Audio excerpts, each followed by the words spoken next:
Hello guys, good morning. কেমন আছো তোমরা সবাই? আশা করছি ভালোই আছো।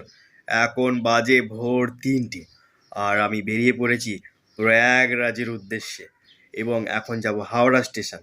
আগে গিয়ে টিকিটটা কাটবো। 8:15 পূর্ব এক্সপ্রেস আছে, তাই এবার তো জেনারেল কম্পার্টমেন্ট, রিজার্ভেশন স্লিপার কোনো টিকিট পাওয়া যাচ্ছে না, তাই ভিড়ও হবে। কাউন্টারও যদি ভিড় হয়, সেই জন্য তাড়াতাড়ি বেরিয়ে পড়েছি। ফেসের অবস্থা দেখতেই পাচ্ছ, পুরো একদম সারা রাত ঘুম হয়নি। কোথাও যাওয়ার থাকলে সত্যি সারা রাত কিন্তু ঘুম হয় না। চলো তাহলে বেরোনো যাক। 3:15 হয়েছে, রাস্তাঘাট পুরো ফাঁকা। আমাকে সেই জন্য পুরো রিজার্ভ করে যেতে হচ্ছে 100 টাকা দিয়ে, কোনো প্যাসেঞ্জার নেই, মানা যায়?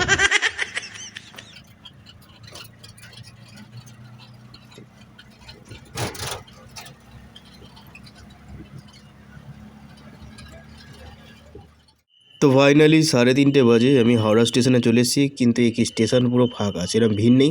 কিন্তু দাঁড়াও দাঁড়াও, এ বাবা, পূর্ব এক্সপ্রেস ভায়া পাটনা কী দেখাচ্ছে 11:15? এ কী কথা, তার মানে আমাকে এতক্ষণ এখানেই থাকতে হবে? যা, তাও 4টের সময় কাউন্টারে গেলাম, টিকিট দিল না, বললো 8টায় ওপেন হবে। তাও আবার 6টার সময় গেলাম, অবশেষে টিকিট পেয়ে গেলাম। 270 টাকা নিল, দেখতে পাচ্ছ, হাওড়া টু প্রয়াগরাজ। চলো বসি কোথাও। তাড়াতাড়ি আসার চক্করে আমার পুরো 100 টাকা গচ্চা চলে গেল ফালতু ফালতু। 8:15 ট্রেন রিশিডিউল করে 11:15। এই যে এখানে দেখতে পাচ্ছ হচ্ছে আলাম, মুজাফরপুর যাবে। এখানে এসে পরিচয় হলো, বসে আছি দুজনে, আর কি করব। যাক,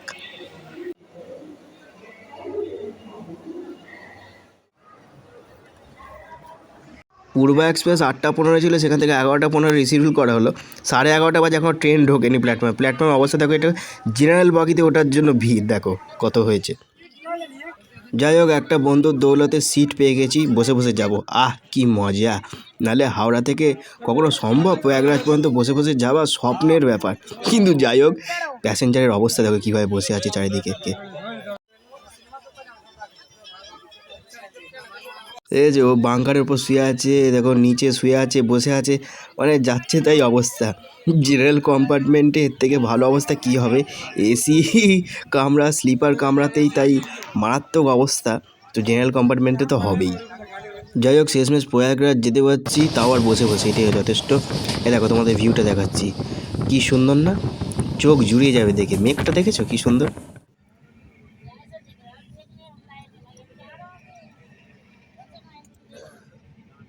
অবশেষে প্রয়াগরাজ জংশন ঢুকছে, ব্রিজের ওপর দিয়ে যাচ্ছে, ভিউটা দেখো কি সুন্দর। এটা মহাকুম্ভের ভিউ দেখা যাচ্ছে। 14 ঘন্টা দীর্ঘ জার্নি করার পর আমাদের অবস্থা খারাপ।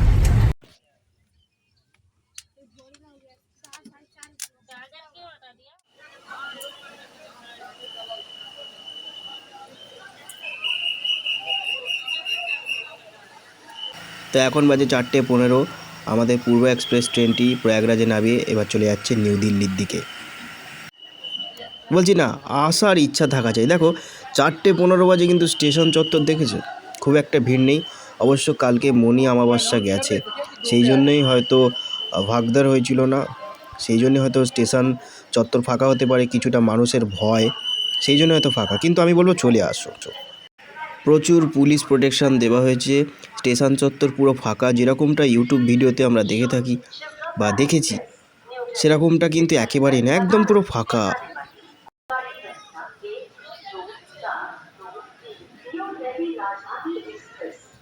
মানে আমি কি বলতে চাইছি, যেই তুলনায় মানুষের একটা মনে আতঙ্ক ছিল, ভয় ছিল না, যে প্রচণ্ড ভিড় হচ্ছে, বাবা কি হবে না হবে, সেই তুলনায় তোমরা নিজেরাই দেখতে পাচ্ছ কোনো ভিড় নেই।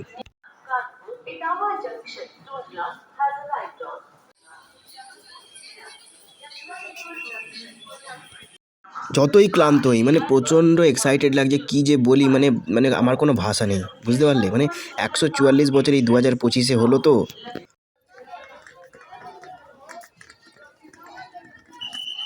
যাই হোক, দেখো আসার প্রচণ্ড প্রচণ্ড পরিমাণে ইচ্ছা ছিল, কিন্তু এইভাবে যে আসতে পারবো কোনো দিন ভাবিনি।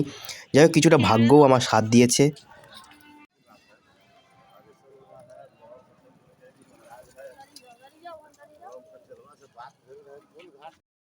এই তো প্রয়াগরাজ জাংশন, দেখো লেখা আছে, দেখতে পাচ্ছ, খুব সুন্দর লাগছে, মানে হেভি লাগছে, মানে বলে বোঝাতে পারবো না। এ দেখো মানুষজন কিন্তু ক্লান্ত হয়ে স্টেশন চত্বরই শুয়ে পড়েছে। আহারে, কুয়াশা দেখতে পাচ্ছ, কুয়াশা, ভালোই কুয়াশা পড়েছে, কিন্তু কিছু করার নেই, ক্লান্ত শরীর আর দেয় না সাথ। তো দেখতে পাচ্ছ আমরা এই ওভারব্রিজ দিয়ে এলাম এইমাত্র, নেবে এবার মানে পুরো লোকের সঙ্গে যাচ্ছি। দেখো শুয়ে আছে, আবারও দেখাচ্ছি, খুবই বাজে লাগছে কিন্তু ক্লান্ত শরীর, কিছু করার নেই। পথে চলেছি, মানুষজন চলেছে, আমিও সেই দিকেই চলেছি। আর কি করব, জানি তো না কোন দিকে যেতে হবে, কিন্তু এইখানে কোনো গাইডেন্স নিয়ে যেতে হবে এরকম কোনো ব্যাপার নেই। সবাই একই দিকে যাচ্ছে, একটাই লক্ষ্য, প্রয়াগরাজ মহাকুম্ভ মেলায় যাওয়ার জন্য। যেহেতু এটা 6 বছর 12 বছর নয়, 144 বছরে পদার্পণ করলো 2025-এর শুরুতেই, আবার আসবে 2169 সালে। দেখো লেখা আছে thank you for visited Prayagraj junction, thank you so much, এটা আমাদের ওয়েলকাম করছে। দেখি এখান থেকে কোনো গাড়ি পাওয়া যায় কিনা, কিন্তু শুনেছিলাম নাকি প্রচুর হাঁটতে হচ্ছে। এখন 5টা বেজে গেছে অলরেডি, তো কিছু মানুষ দাঁড়িয়ে রয়েছে গাড়ির জন্য, কিছু মানুষ বলছে চল এমনিই চল, যা হবে দেখা যাবে, দেখি আমরা কি গাড়ি পাই। যাই হোক, অনেক কষ্টসৃষ্ট করে একটা অটো পেয়েছি, 30 টাকা ভাড়া নেবে বলেছে, একদম বলেছে ত্রিবেণী সঙ্গমে গিয়ে পৌঁছে দেবে, কিন্তু সেখান থেকে ত্রিবেণী সঙ্গম 2 কিলোমিটার হাঁটতে হয়, মানে ত্রিবেণী সঙ্গমে পৌঁছাবে না, মানে সেখান থেকে 2 কিলোমিটার হাঁটলেই ত্রিবেণী সঙ্গম, সেখানে নাকি গাড়ি যেতে দিচ্ছে না।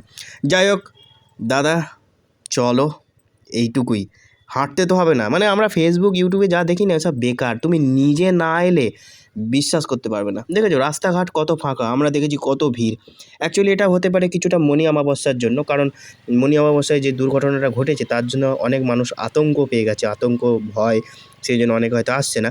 দেখো এটা পুরো কিন্তু যেরকম রাজপথ হয়, মানে মেন রোড, তার উপর দিয়ে আমাদের গাড়িটা চলেছে এবং আমরা এখন যাচ্ছি ত্রিবেণী সঙ্গম।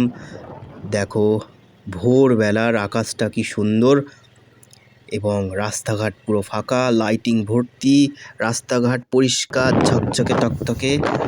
আর আমি এখন মুখে কিছু বলার ভাষায় নেই, খালি তোমাদের ভিডিওর মাধ্যমে দেখাচ্ছি। এখন আমি খুবই টায়ার্ড। দেখো চারিদিকে কত সুন্দর লাইটিং দিয়েছে, খুবই ভালো লাগছে। আমরা এগিয়ে চলেছি মহাকুম্ভ মেলার দিকে, যেখানে মেলা হচ্ছে, মানে মনটা খুব এক্সাইটেড হয়ে গেছে। চারিদিকে ব্যানার, হোর্ডিং, মানে একটা এক্সাইটিং ব্যাপার যে আমি চলে এলাম, যাব না। জানোই তো একটা বাঙালির ঘরে মা বাবা সবসময় প্রোটেক্ট করে, বিশেষ করে যখন একটা ছেলে হয় তখন, না কি হবে এরকম দুর্ঘটনা ঘটেছে, যাবি না, দরকার নেই থাক, কিন্তু মনে একটা জোর নিয়ে সাহস নিয়ে আমি চলে এসেছি মা বাবার কথা অমান্য করে। কিন্তু এখন মা বাবাকে ফোন করে জানিয়ে দিয়েছি, তারাও বলছে যাক গে বাবা, তুই যে এইভাবে পৌঁছাতে পারবি খুবই ভালো হয়েছে, সবই ভগবানের কৃপা। কিছুটা বলতে পারো কপাল, কিছুটা বলতে পারো বন্ধুবান্ধবদের সাহায্য। একটা বন্ধু না থাকলে তো সিট পেতামই না বসার। যাই হোক হাওড়া থেকে আস্তে আস্তে সিট পেয়েছি। যাই হোক এটা গিয়ে এটা কোন মোড় ঘুরছে, মানে আমরা বোধহয় এসেই গেছি নাকি, আর একটুখানি। হ্যাঁ, এখানে দেখো অটো টোটো সব দাঁড়িয়ে রয়েছে, যে মহাকুম্ভের ম্যাপ দেখতে পাচ্ছ তোমরা। গাড়ি এগিয়ে চলেছে মহাকুম্ভের দিকে, বুকের ভেতরটা ধুকুপুকু করছে, রাস্তাঘাট পুরো ফাঁকা, মানে অবিশ্বাস্য ব্যাপার। মানে যা দেখছিলাম, স্টেশন চত্বর দেখলে পুরো ফাঁকা, তাই না, রাস্তাঘাট পুরো ফাঁকা। বাসন পঞ্চমী আমরা দেখেই যাব, কোনো চাপ নেই। এসেছি যখন বাসন পঞ্চমীর নাগা বাবাদের স্নান দেখে তারপর যাব। এটা কিছু মন্দির বোধ হয়, এখানে সব রুট দেওয়া আছে, আর চারিদিকে পুলিশ প্রোটেকশন, প্রচুর পুলিশ দিয়েছে, আরপিএফ দিয়েছে, মানে কোনো সমস্যাই নেই এখন। ওই দুর্ঘটনার পর প্রচণ্ড প্রোটেক্টিভ করে দিয়েছে, কোনো অসুবিধা নেই। সারা রাত গাড়ি চলছে, গাড়ি পেয়ে গেছি, এইটাই যথেষ্ট। হাঁটতে তো হলো না কমসে কম। এটা কি ব্রিজ, এটা কি শাস্ত্রী ব্রিজ নাকি কি জানি। চলো, এই তো সানমার্গ লিখে দিয়েছে, মানে সঙ্গম মার্গ। আচ্ছা, ও এসে গেছি, এইখানেই গাড়িটা বোধহয় আমাদের থামবে, তাই না? সবাই কিছু জন হাঁটা মেরে দিচ্ছে, চলো হাঁটতে থাকি। কিন্তু হেঁটে আর কত দূর যাবো, যত দূর যাওয়া যায় গাড়ি করে রিলিফ হয় না। তো এখানে নামিয়ে দেবে দাদা আমাদের। ঠিক আছে চলো, পা আছে, এবার যাওয়া যাক, কিছুটা তো রিলিফ হলো, আবার কি, চলো এগোনো যাক তাহলে। এইবার শয়ে মানুষ যেই দিকে যাবে আমিও সেই দিকে যাব, তাদের পিছু। বাহ, খুব সুন্দর, দারুণ। এই তো লেখা আছে সঙ্গম মার্গ। এই তো আচ্ছা সিধা বলছে, মানে সিধা চলতে হবে, মানে সোজা যেতে হবে, সোজা যেতে যেতে যেতে যেতে বোঝা যাবে আমরা ত্রিবেণী সঙ্গমের দিকে যাবো। এইটা একটা ভালো হলো, কিন্তু বোট করতে হবে না, এটা তো হনুমানজির মন্দির, একটা হনুমানজির মন্দির করেছে এখানে ছোটোখাটো। জয় শ্রীরাম, জয় হনুমান। খুব সুন্দর, ভালো লাগছে, আরও ভালো লাগবে, তোমাদেরকে দেখাবো। চলতে রাহো। এ দেখো বড়ে হনুমান মন্দির, আচ্ছা এখান থেকে কেলা সঙ্গম, আচ্ছা সবই সোজা, সোজা যেতে হবে। আচ্ছা চলো, চলতে থাকো, কোনো অসুবিধা নেই, চলতে থাকো। সঙ্গম আর 2 কিলোমিটার, 1 কিলোমিটার, এটা 1.5 কিলোমিটার শঙ্কর বিমান। ঠিক আছে, চলো যাওয়া যাক। মাই ডিয়ার ফ্রেন্ডস, ত্রিবেণী সঙ্গমে পৌঁছাতে এখন অনেকটা পথ বাকি রয়েছে। ভিডিও একভাবে করতে থাকলে ভিডিও অনেকটা বড় হয়ে যাবে। চলো তাহলে দেখা হচ্ছে আবার পরবর্তী পর্বে। পর্ব 2 এর জন্য অপেক্ষা করো। Tata, good bye guys.